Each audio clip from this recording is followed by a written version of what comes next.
I'm gonna have to bolt out of here. And so, Oh, you're 15. yes.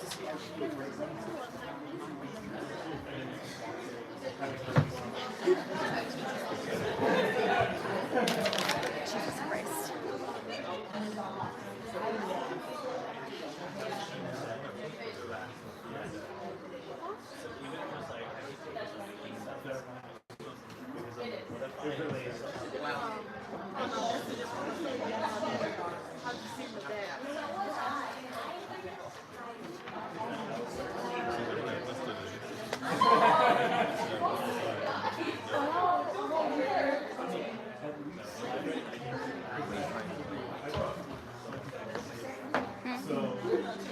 You wanna go say hi? Oh, no, it's not.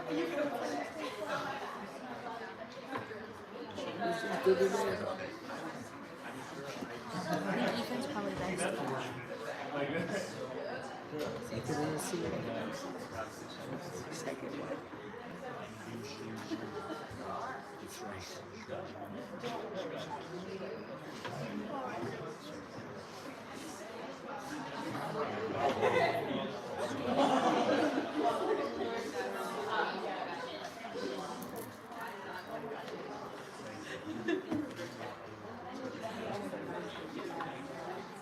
Wait to her. Why did she wait twice?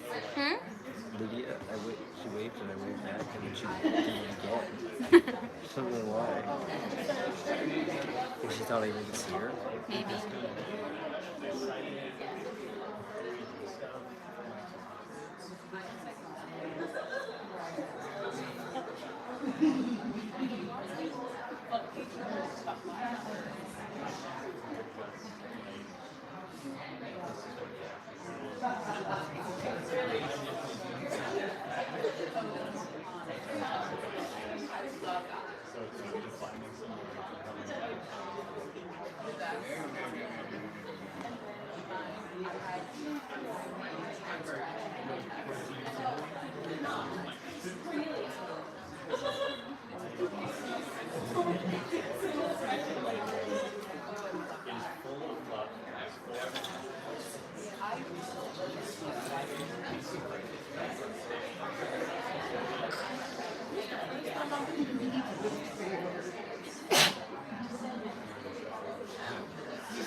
About 4 days ago, 5 minutes before the Sodom meeting started, or the house opened, Kelly went, "Can you do the pre-show speech? I hate doing that shit." And I said, "Sure." So first, just some housekeeping things that I'm sure a lot of us are familiar with. In case of an emergency, follow the, quote, green Elizabethan signs behind you. Do not go that way. They want you to where you want to go. The showcase should be running under an hour. There are some quick changes that need to happen, so if there's air between scenes, that is why. And so that's all for the housekeeping, I think. If it's not, as Kelly's TA, in addition to printing truly a horrendous amount of paper for scripts, and getting emails titled things like, "Do you mind being shoved?" Which I promise you did make sense, and nah, not really, go ahead. I know the delight of watching this group of directors as their TA run at challenges head first. Kelly asked them to question their preconceived notions, and that just because things have been done one way doesn't mean that's the way things have to be done. To, and I quote, "Go back to the language and illuminate it in your own way." As they did so throughout the course, they also showed us who they were and what they are invested in. They proved to be a group who were invested in telling queer stories and honoring women's agency. who delighted in working with problem plays or just plays that we have problems with. They have worked so hard, and I am genuinely so delighted for you to see what they and their casts have created in this first step on what I hope is a long journey in doing work like this. So please sit forward and engage, and welcome to the Spring 2025 Directing Showcase.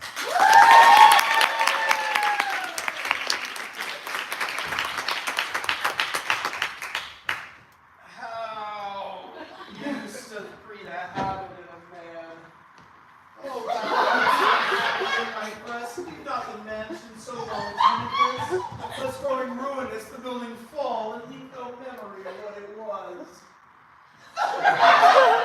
Sylvia! No tickle them, cherish thy forlorn sweet. That's all, buddy.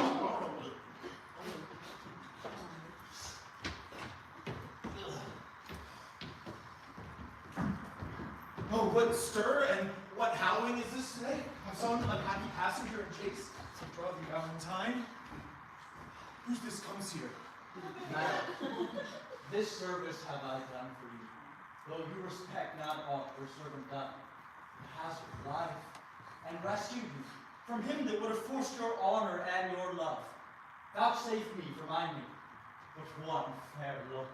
A smaller boon than this I cannot beg, and less than this I am sure you cannot give. How miserable, unhappy that I am. Unhappy were you, madam, ere I came, but by my coming I have made you happy. Unhappy? Had I been seized by a hungry lion, I would have been a breakfast to the beast rather than have false Proteus rescue me. I do detest false perjured Proteus, therefore be gone, solicit me no more. What dangerous actions took next step I not undergo for one that Oh, 'tis the curse in love, and still approved when women cannot love or their beloved. Where Proteus cannot love, read over Julia's heart, thy first, best love, for whose dear sake thou didst then rend thy life to 1,000 oaths, and all those oaths decided into perjury to love me. Thou coward that thy true friend. In love, who respects friend? All men but Proteus. Nay. If the gentle spirit of moving words can no way change you to a milder form, I'll be like a soldier, at arm's end, and love against the nature of love. Force you! I'll force you to yield to my desire! Happy in! Let go of that brutal simple touch, thou brittle hill fashion. Valentine! Thou common friend, that's without faith or love, for such is a friend now. Treacherous man, thou hast beguiled my hopes. Not what my eye could have persuaded me. I dare not say I have one friend alive. You would disprove me. Proteus, I am sorry I must never trust thee more, but count the world a stranger for thy sake. Private rooms do this. Oh, time most accursed. Amongst all foes, that a friend should be the worst. My shame and guilt confounds me. Forgive me, Valentine. If hearty sorrow be a sufficient ransom for remorse, I tender it here. I do truly suffer as ere I did commit. Then I am paid. And once again, I do receive thee honest. Who by repentance is not satisfied is nor of heaven or earth, for these are pleased. By penitence, the Eternal's wraths appease, and that, my love, may appear more plain and free. All that was mine in Sylvia I give thee. Me unhappy. Oh, look to the boy. Oh, my boy. My boy, come out. What's the matter? Look up. Speak. My good master, my master charged me to deliver a ring to Madame Sylvia, which out of my good luck was never done. Where's that ring, boy? This is it. Now, let me see it. This is the ring I gave to Julia. Cry me mercy, I have mistook. This is the ring that you sent to Sylvia. But how camest thou by that ring? At my depart I gave that unto Julia. And Julia herself did give it me. And Julia herself hath brought it forth. How? Julia? Behold her, that gave aim to all thy oaths, and entertained them deeply in her heart. How oft hast thou with perjury cut the root? Proteus, be thou shamed, I take it upon me, such immodest raiments, if shame live in the disguise of love, it is the lesson brought.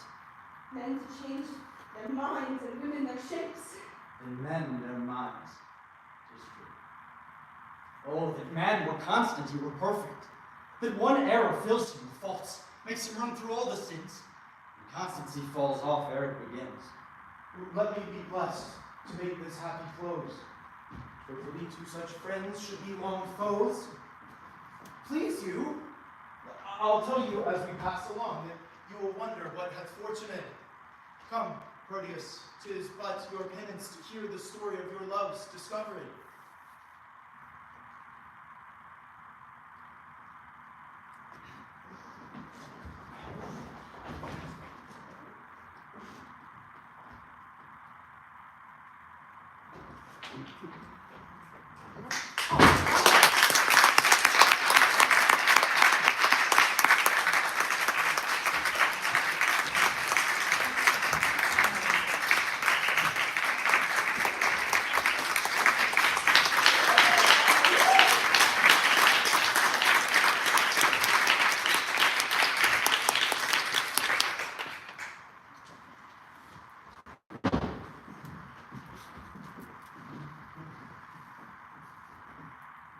How is it with our general? Even so, is a man by his own alms and poisoned, and his chair be slain.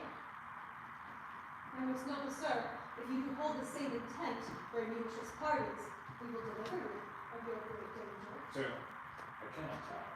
We must proceed as we define the people.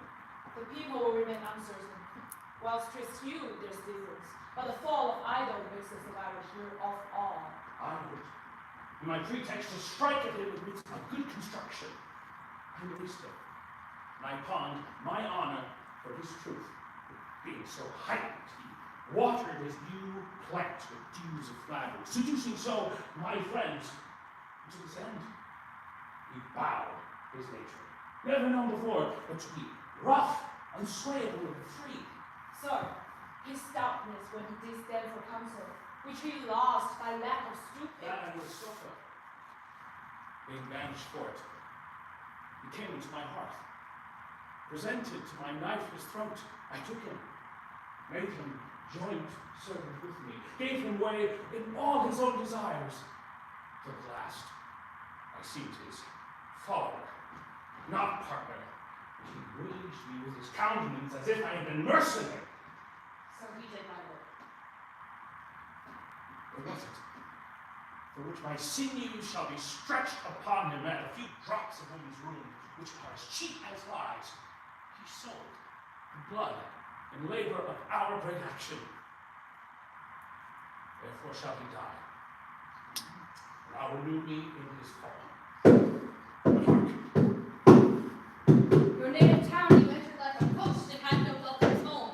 Yet here he comes, splitting the air with noise. say no more. Make a little. Your most welcome home. I have not deserved it. Worthy lords, have you with heed perused what I have written to you? We have, and who is here? This admits no excuse. He approaches. We shall hear. Hail, lords! I am returned your soldier, no more infected with my country's love than when I parted hence, but still subsisting under your great command. You are to know that prosperously I have attempted, and with bloody passage led your wars even to the gates of Rome. We have made peace with no less honor to the Antiochs than shame to the Romans, and we here deliver, subscribed by the consuls and patricians, together with the seal of the Senate, what we have compounded on. Read it not, noble lords. But tell this traitor in the highest degree he hath abused your powers.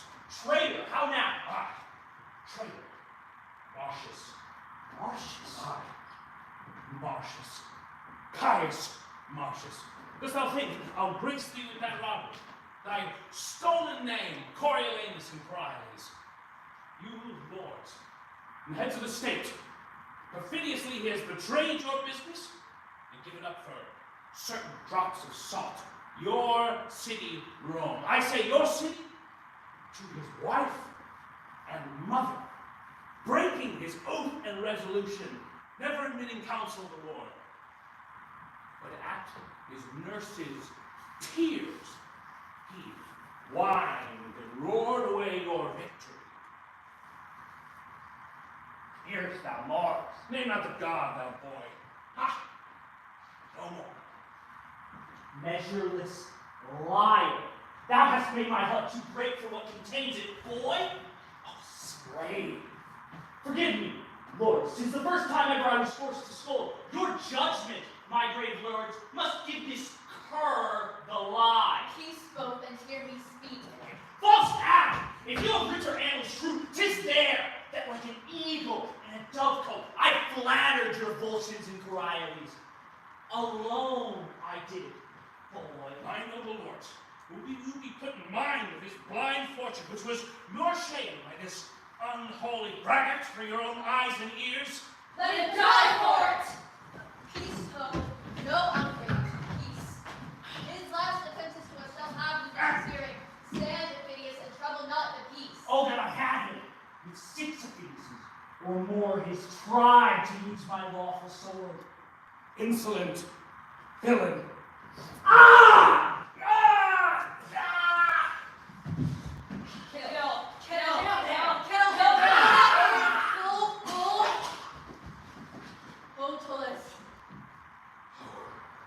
My noble masters, hear me speak. Thou hast done a deed whereat valor will weep. Tread not upon him, masters. All be quiet. Put up your swords. My lords, when you shall know, as in the rage provoked by him, you cannot, the great danger which this man's life did owe you, you'll rejoice that he is thus cut off. Bear from hence his body. If his own impatience takes from Aufidius a great part of blame, let's make the best of it. My rage is gone. I am struck with sorrow. Take him up. Help free the chiefest soldiers how we want. Beat thou the drum that it speak mournfully. Trial your steel pipes. Though in this city he hath widowed and enchild many a one, which to this hour bewail the injury, yet he shall have a noble memory. Assist.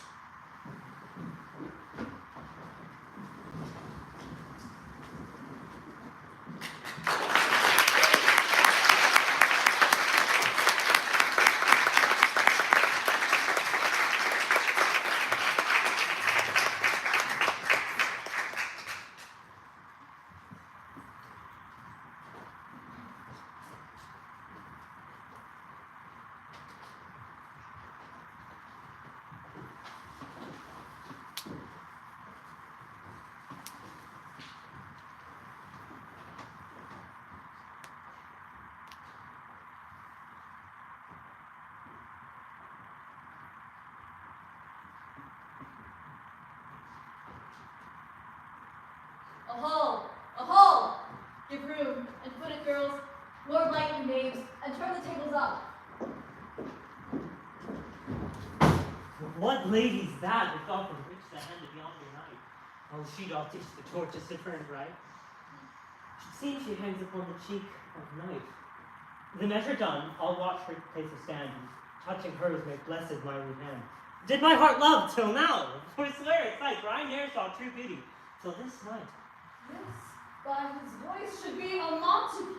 What dares the slave who hither covered with an antique face to flare and scorn at our solemnity? Now, by the stock and honor of my king, to strike him dead, I hold it not a sin. But how now, kinsman? Wherefore scorn you so? Oh, this is a Montague, our foe, a villain that has hither come in spite to scorn at our solemnity this night. Young Romeo is it? 'Tis he, that villain Romeo. Content to be a gentle cause, let him alone. He bears him like a poor good gentleman, and to say truth, Verona brags of him to be a virtuous and well-governed youth.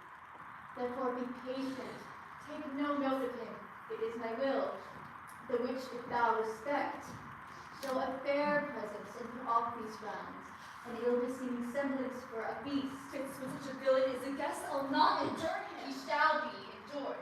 What good boy I say he shall. Go to, am I the master here, or you? Go to, you'll not endure him. My uncle, 'tis a shame. Go to, you are a saucy boy, is it so? so indeed. Be quiet, or for shame, I'll make you quiet. I will withdraw, but this intrusion shall, now seeming speech, convert to bitter skull.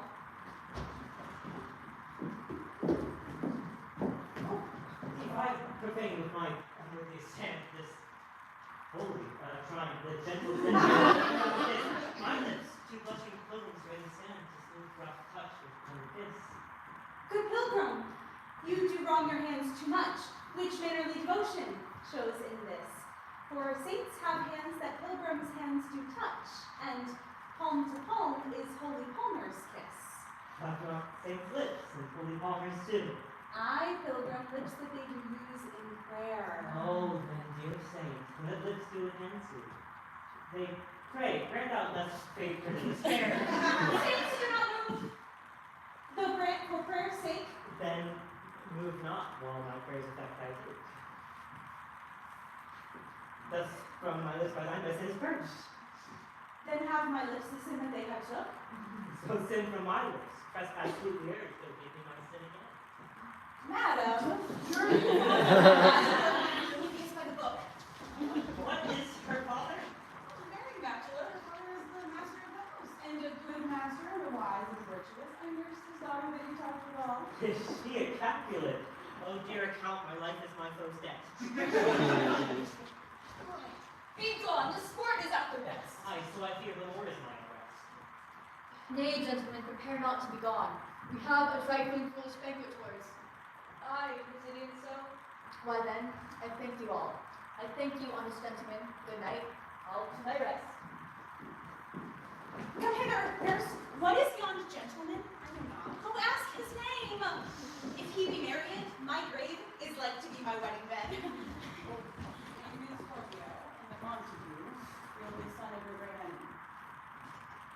My only love sprung from my only hate. Too early seen, unknown, and known too late. Prodigious birth of love it is to me that I must love a loathed enemy. What's this? What's this? A rhyme I learned ye now of one I danced withal.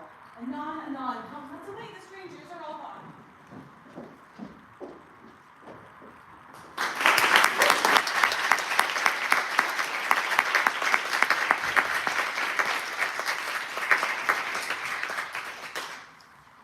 Gave him out incurable, not to be helped. Indeed, as for a man assured of a Uncertain life and sure death. yes, you say well. So I will say. I may truly say it is a novelty to the world. Indeed, and you will have it, and you shall read it in that. What do you what do you call it there? A showing of a heavenly effect in an earthly actor. Nay, 'tis strange, 'tis strange. He is of a most fascinating spirit that will most acknowledge it to be the very The very hand of heaven. I. So I say. In a most weak and debile minister. And vile. Great power, great transcendence, which should indeed give us a further use to be made than alone the recovery of the king. As to be generally thankful.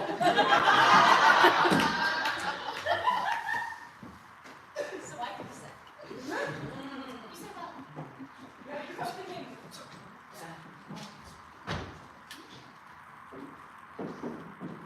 Not Miss Helen. For God, I think so. Saint and preserver, by thy patient side.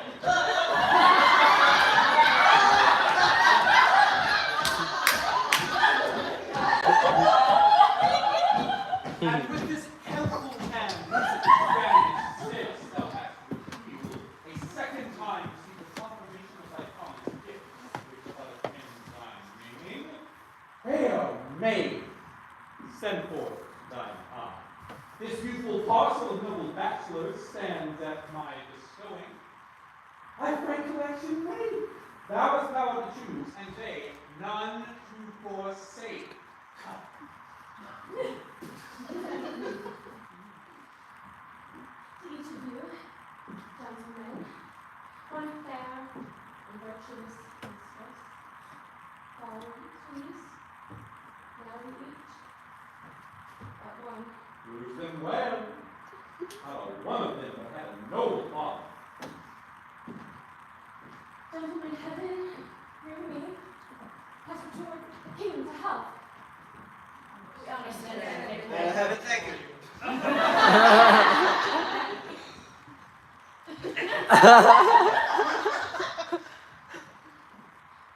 am simply a maid, and therein wealthiest. When I do say I am but a maid, your majesty, please, I've already done. Make choice and see.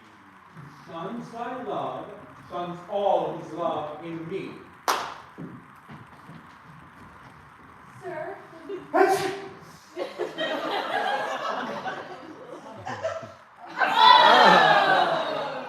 thanks, sir. All the rest is neat. I had rather be in this choice than throw Am's ace from my life. Oh!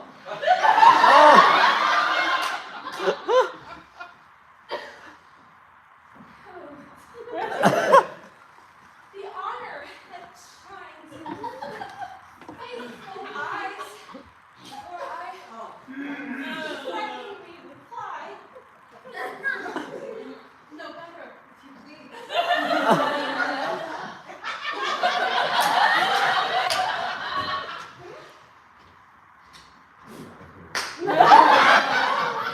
Do all they deny her, and they were sons of mine, I would have them whipped, or send them to the Turks to make eunuchs of.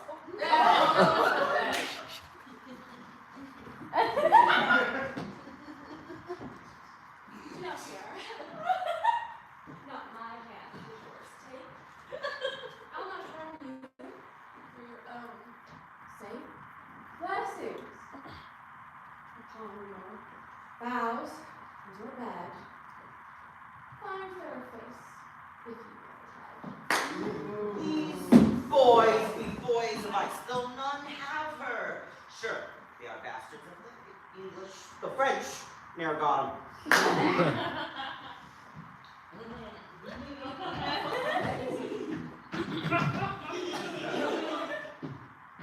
are too young. Too happy. And too good. Make yourself a son out of my blood. Farewell. I think that's There's one great yet. I'm sure thy father drunk wine. If thou beest not an ass, I am the youth of 14. I've known me already.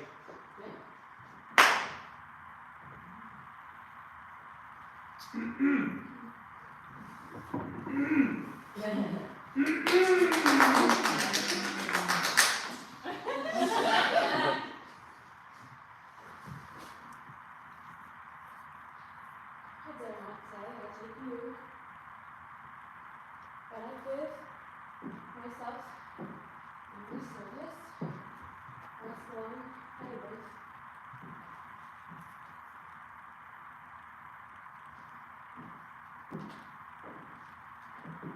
Is the one. Why then her? Bertram, take her. She is thy wife.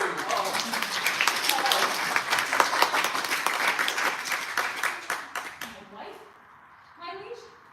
I beseech your highness give me leave to use the help of mine own eyes. Knowst thou not, Bertram? She's done for me. I, my lord, but never hoped to know why I should marry her. Thou knowst she has raised me from my sickly bed. What follows it, my lord, to bring me down as dancer for your raising? I know her well. She had a breeding at my father's charge. A poor physician's daughter, my wife? Disdain cannot corrupt me ever. 'Tis only title thou disdainst, the which I can build up.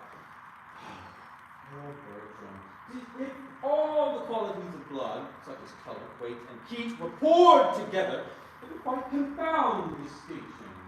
Still, she be all, that is virtuous, save that thou is like a poor physician's daughter. Thou is like a virtue for the name. Good alone is good without a name. But she's young, wise, fair. Recently, she's immediate heir. And these three honors, by honest ride, when then we rather derive from our acts than our foregoers. Man, what can be said? That thou canst like this creature as a maid. I create the rest. I cannot live her. Nor will strive to do it. Please say yes. By wrongs, I say, you have to strive to choose.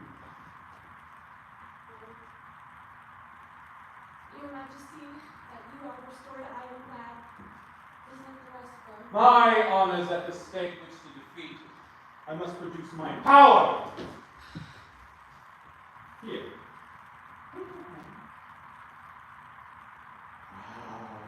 Scornful boy, that does invile this prison, shackle up my love and preserve. Check thy contempt.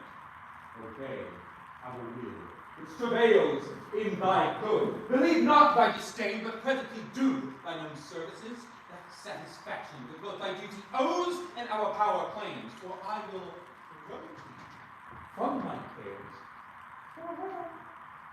into the staggers and the careless lapse of youthful ignorance, loosing my revenge and hate upon thee without all terms of pity. Speak thine answer. Pardon, my gracious lord, for I submit my fancy unto your eyes.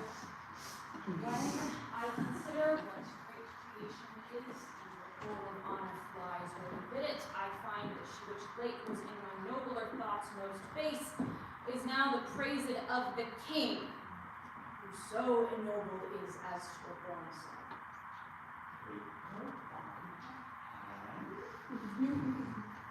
She is thine!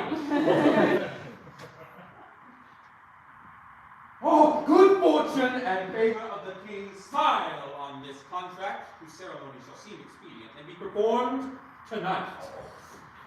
The solemn feast shall soon attend the coming space, expecting absent friend. Hast thou loved her, thy love to me is religious, else does err.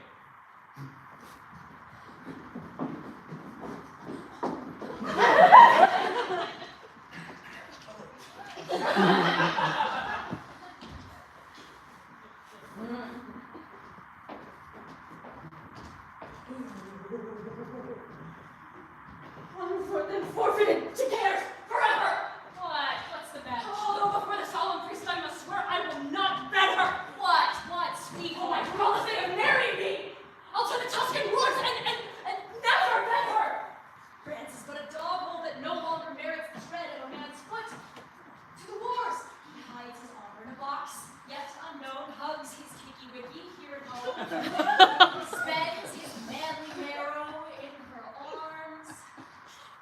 Stifling the bound currents of Mars's fiery steed that bore to other regions.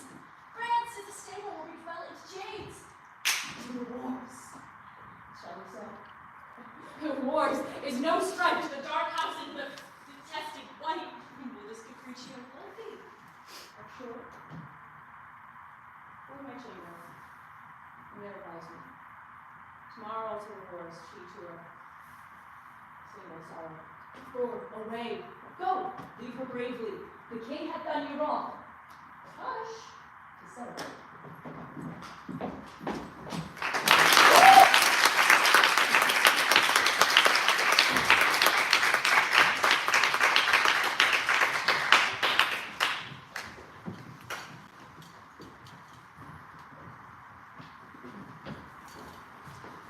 Shall this move me?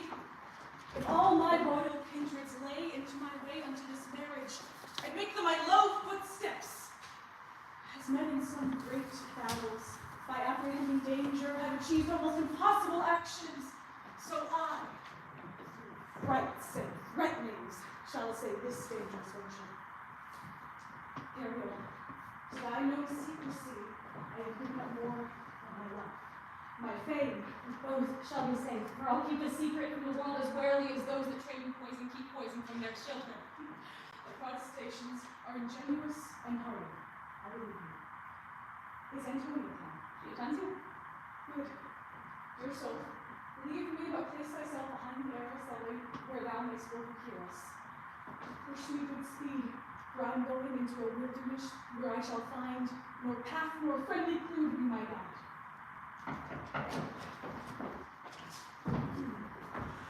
I sent for you. Sit down. Take pen and ink and write. Are you ready? Yes. What did I say? That I should write someone. I remember. After this triumphs and this large expense, it's fit like thrifty husbands. We inquire what's laid out for tomorrow. So please, your beauteous excellence. Beauteous. Indeed. I thank you. I look young for your sake. You have tamed my cares upon you. I'll fetch your grace the particulars of your revenue and expense. You are an upright treasurer, but you mistook. For when I said I meant to make inquiry what's laid up for tomorrow, I didn't mean what's laid up yonder for me. Where? In heaven. I'm making my will, as 'tis fit princes should in perfect memory. And I pray you, sir, will one not better make it smiling thus, than in deep groans and terrible ghastly looks, as if the gifts we parted with procured that violent destruction? Much better. If I had a husband now, this care were fit. But I intend to make you overseer. What good deed shall we first remember? Speak. Let us begin with that first good deed in the world after man's creation. The sacrament of marriage. I have you first provide for a good husband. Give him all. All. Yes, your excellent self. In a winding sheet? In a couple. Thinking for that were a strange will. It's for a stranger there were no will in you to marry again. And what do you think of marriage? I take it as those that deny purgatory. How do you effect it? My banishment, feeding my melancholy, would often reason thus. Pray, let's hear it. Say a man never married, nor have children. What takes that from him? Only the bare name of being a father, or the weak delight to see the little wanton ride a cockle horse on a painted stick, or hear him chatter like a taught starling. Hey, why, what's all this? When your eyes is more shut. Good. Use my ring to it. They say 'tis very sovereign. 'Twas my wedding ring. And I did vow never to part with it, but to my second husband. You have parted with it now. Yes, to help your eyesight. You have made me stark blind. How? There is a saucy and ambitious devil is dancing in this circle. Remove him. How? There needs small conjuration when your finger may do it thus. Is it fit? Sir, this goodly roof of yours is too low built. I cannot stand upright in it. Raise yourself. Or, if it please you, my hand to help you. So, Ambition, madam, is a great man's madness that is not kept in chains and close bedrooms, but in fair lightsome lodgings.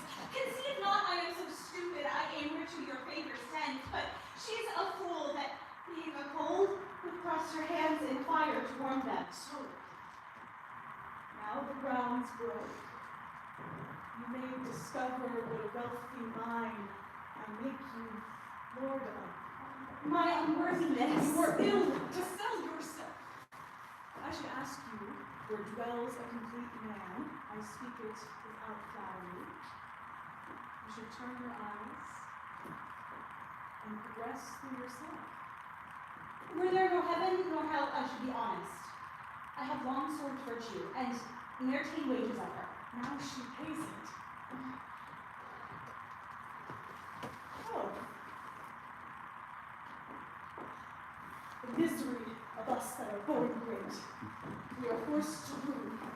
none dare woo us. And as the tyrant doubles with his words and fearfully equivocates, so we, through riddles and in dreams, must display our violent passions. Go! Go, brag.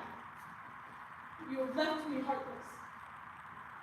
Mine is in your bosom. Make not your heart so dead a piece of flesh to fear more than to love me. This is flesh and blood, sir. 'Tis not a figure cut in alabaster kneels at my husband's tomb. Awake. Awake. I do hereby put off all vain ceremony, and only do appear to you a young widow that claims you for her wife. Truth speak for me. I will remain the constant sanctuary of your good name. I thank you, gentle love. And since you shall not come to me, in bondage, we now must do it. Here upon your lips, I sign the quietest nest.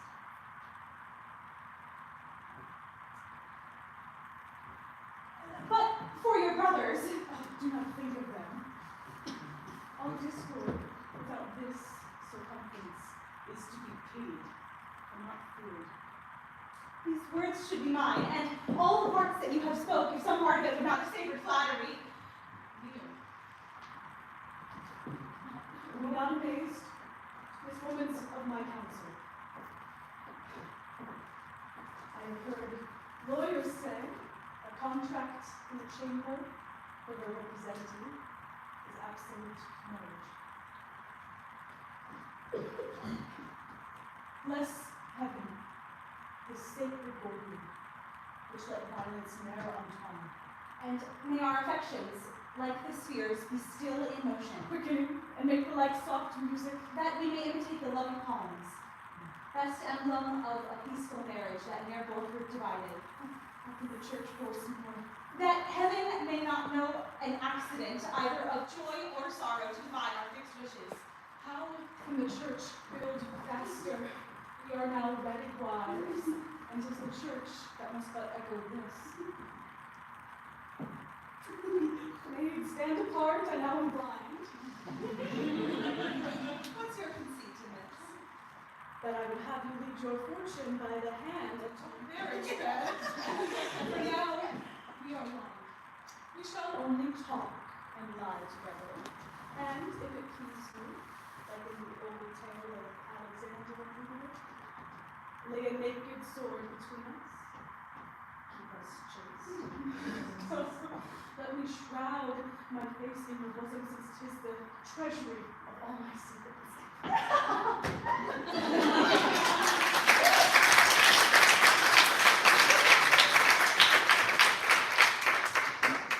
Whether the spirit of woman or of greatness reigneth most in her, I know not.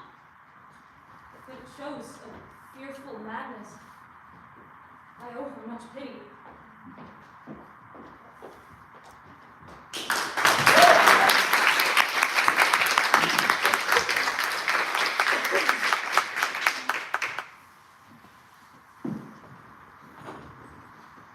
Oh no, alack! I see anything bitter to me as death! What wouldst thou, boy? I love thee more and more. Think more and more. What's best to ask? Knowest him thou look'st on? Speak. Wilt have him live? Is he thy friend, thy kin? He is Roman. Nor can he say, your highness, who, being your vassal, and somewhat nearer. Wherefore I esteem so. I will tell you, sir, in private, please leave my hearing. Aye, with all my heart, and lend my best attention. What's that? Valet, sir. Oh, my good youth, my page, I'll be thy master. Walk with me. Speak freely. It is my mistress. Since she is living, let time run on, good or bad. Stand thou by our side, make thy demand aloud. Sir, step ye forth. Give answer to this boy, and do it freely. Oh, speak to me. My boon is that this gentleman may render of whom he had this ring. Back to him. That ring upon your finger, say how came it yours. Go. torture me to leave unspoken that which truly spoke would torture thee. How? Me? By villainy I got this ring. 'Twas Leonatus' jewel, whom thou didst banish, and which more may grieve thee, as it doth me, a nobler sir ne'er lived, for sky and ground. Wilt thou hear more, my lord? All that belongs to this. That paragon thy daughter, for whom my heart drops blood and my false spirits quail to remember. My daughter, what of her? Upon a time, it was in Rome. 'Twas at a feast, the good Posthumus sitting sadly, hearing us praise our loves of Italy. I stand on fire. Come to the matter. Well, too soon I shall, unless thou wouldst grieve quickly. This Posthumus, most like a noble lord in love, and one that had a royal lover. Nay, to the purpose. Your daughter's chastity. There it begins. He spake of her as Dian had hot dreams, and she alone were cold, whereat I, wretch, made scruple of his praise and wagered within this ring. Away to Britain post I in this design, and to be brief, my practice so prevailed that I returned with similar proof enough to make the noble Leonatus mad. Methinks I see him now. I should have just an Italian feet. Oh, give me some cord, or knife, or poison, some upright justice. I am Posthumus, that killed my daughter, and caused a lesser villain than myself, a sacrilegious thief, to do it. Oh, Imogen, my queen, my life, my wife. Oh, Imogen! Peace, my lord. Here, here. Shall not play at this. Not to go pay, never lie thy heart. Oh, Gentlemen! My mistress and yours. My lord Posthumus, you had not dared kill Imogen till now. Does the war Help! go now? because he staggers on me. Wait, my mistress. Who can thee from my sight? Thou gavest me poison. Oh, dangerous foe. It's grieved not the prince's mind. It's who, Imogen? Maybe the gods sent stone of sulfur upon me. Had that box I had given to you not been thought to me to be a precious thing, I had got it from the queen. New matter still. They poisoned me. Oh gods! One thing I left out that the queen had confessed, which must be honest. Bassanio had, said she, given his mistress that which I had given him cordial, she will be served as I would serve a rat. Have you taken of it? Most like I did, for I was dead. Why did you throw me your wedded lady home? Do you think you are upon a rock and throw me back again? I heard like fruit to my soul to die. My son, my child, wilt thou make me a dullard in this act? Wilt thou not speak to me?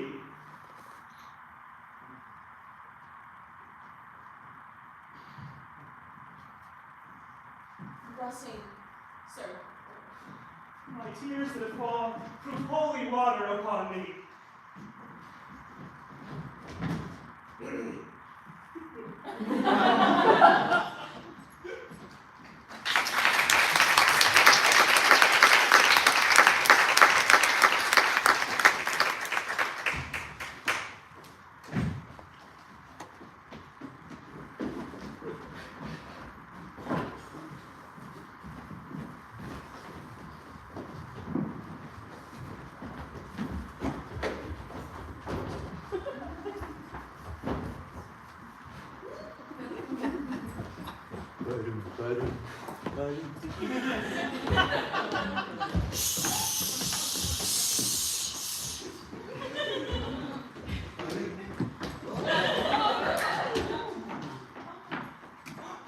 Who's here? What, one dead or drunk? See, doth he breathe? He breathes, my lord. Oh, monstrous beast, how like a swine he lies. Sirs, I will practice on this drunken man. What think you, sirs, if we bind him to bed, wrap him in sweet clothes, rings on his fingers, a great beast by his bed? And brave attendants near him when he wakes, will not the beggar then forget himself? My lord, I think he cannot choose. Ooh, why then carry him up and manage well the jest. Take him to my finest chamber. Procure me music ready when he wakes, to make a dulcet and a heavenly sound. Oh, and be very straight and say, "Will it please your lordship cool your hands?" Believe me, Lord, we will play our part, as he shall think, by our true diligence. He is no less than I know. Sit. Please, your honors that offer service to your lordship. Now, fellows, you are welcome. We thank your honor. Do you intend to stay with me tonight? This fellow I remember since once he played a farmer's eldest son, 'twas where you wooed the gentlewoman. Ah, well, you have come to me at a happy time, but rather for I have some sport in hand wherein your cunning can assist you much. There is a lord who will hear your play tonight, but I'm doubtful of your modesties. Lest overeye of his odd behavior, for yet his honor never heard a play, you break into some merry passion and so offend him, where I tell you, sirs, if you should smile, he grows in ratio. Oh, fear not, my lord. We can contain ourselves, were he the veriest antic in the world. Oh, go, Sirrah, take them to the buttery, let them want nothing that my house affords.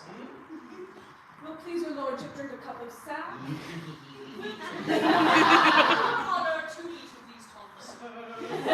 What raiment will your honor wear tonight? Honors players, here in your amendments are come to present a very pleasant comedy.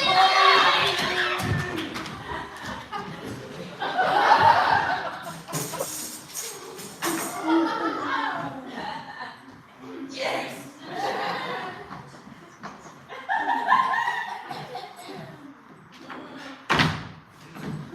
Signor Gremio, not a word I pray.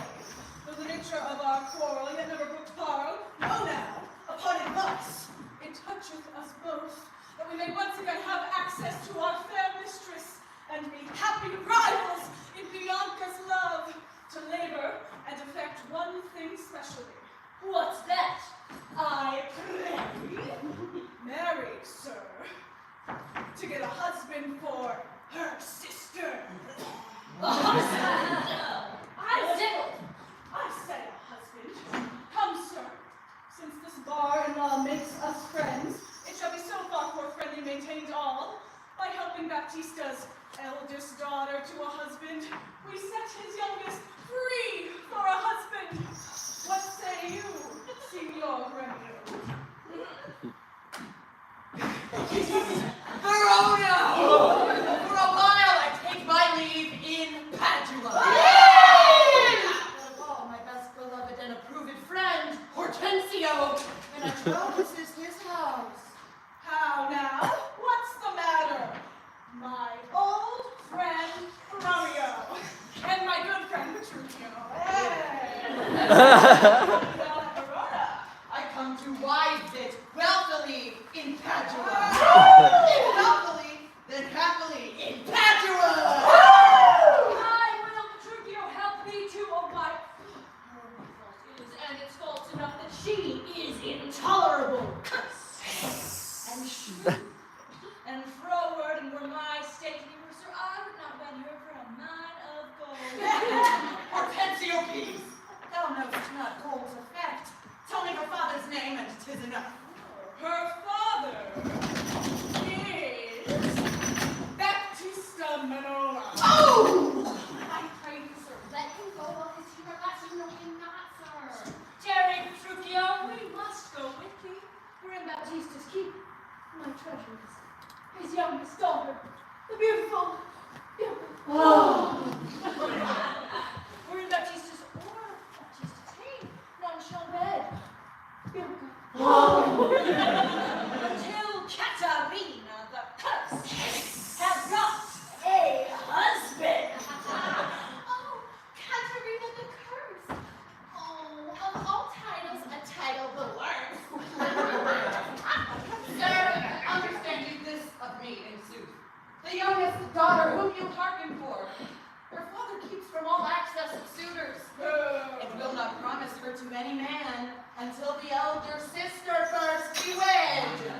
The younger then is free and not before. Oh, excellent motion. Let's go.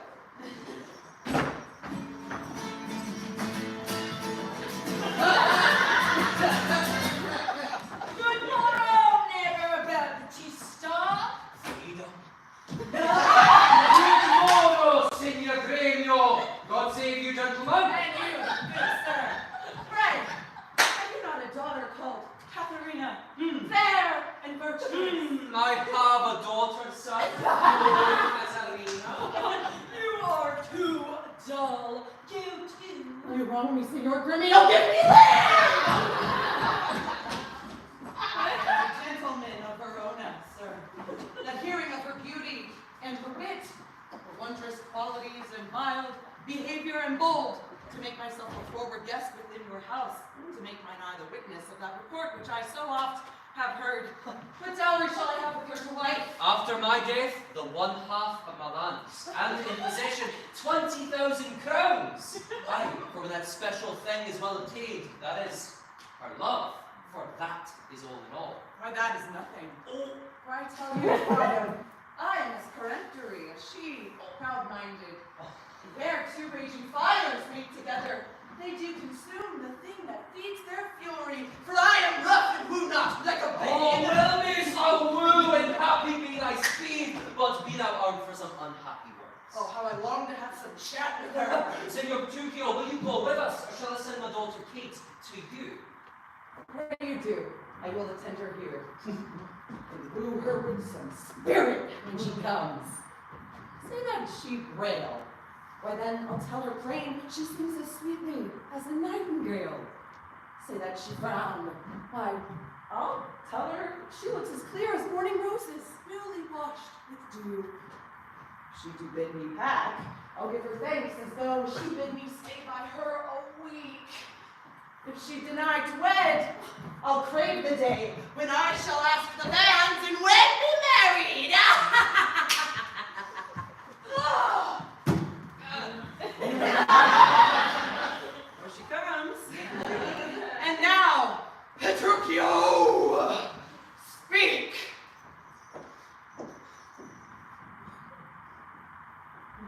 Good morrow, Kate. For that's your name, I hear. Well, have you heard but something hard of hearing? They call me Katarina that you talk of me. Why? Faith. For you are called plain Kate. Bonnie Kate, and sometimes Kate the cursed. Kate! Prettiest Kate in Christendom, Kate of King Hall. My super dainty Kate, for dainties are all Kates, and therefore Kate.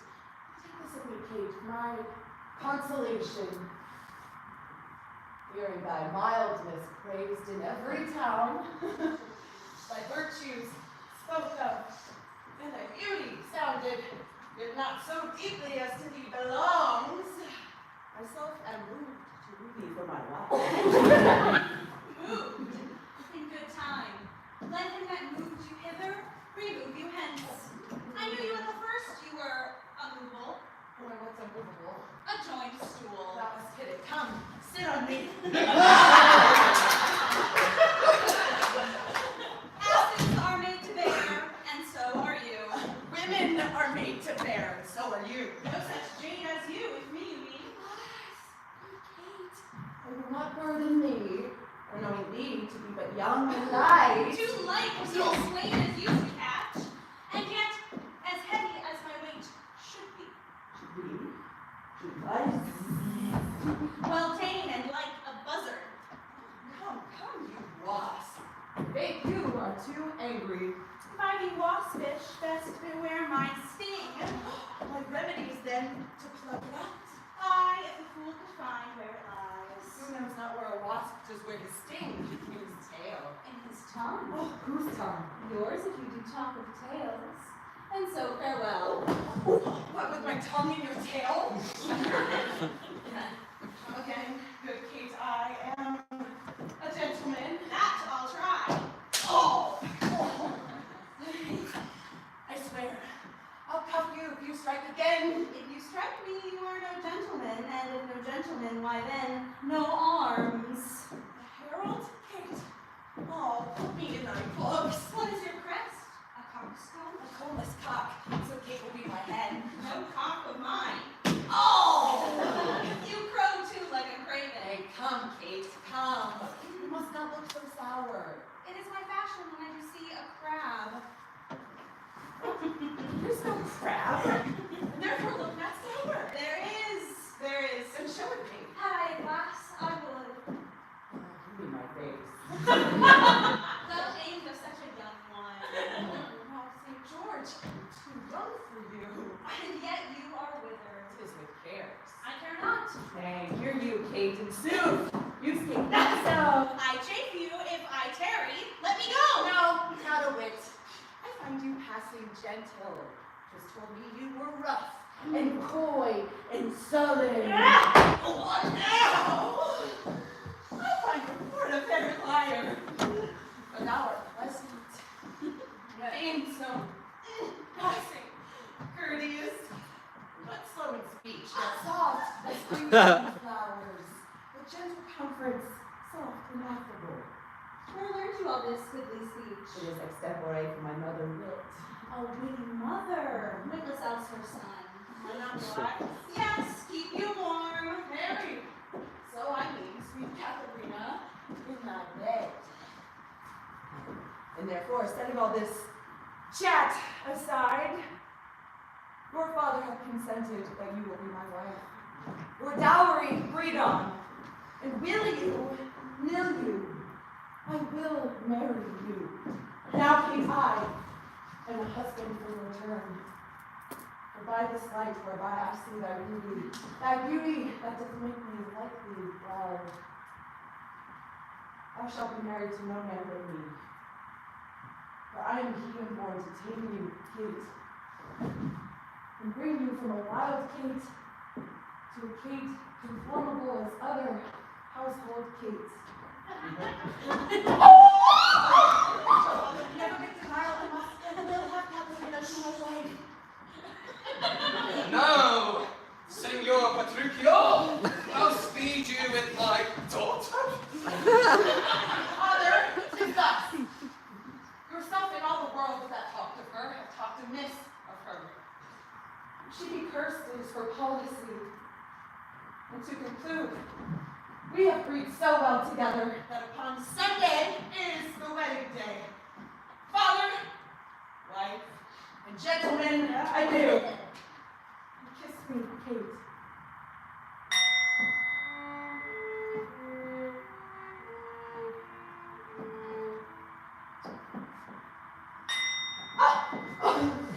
We will be married Sunday!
Thank you.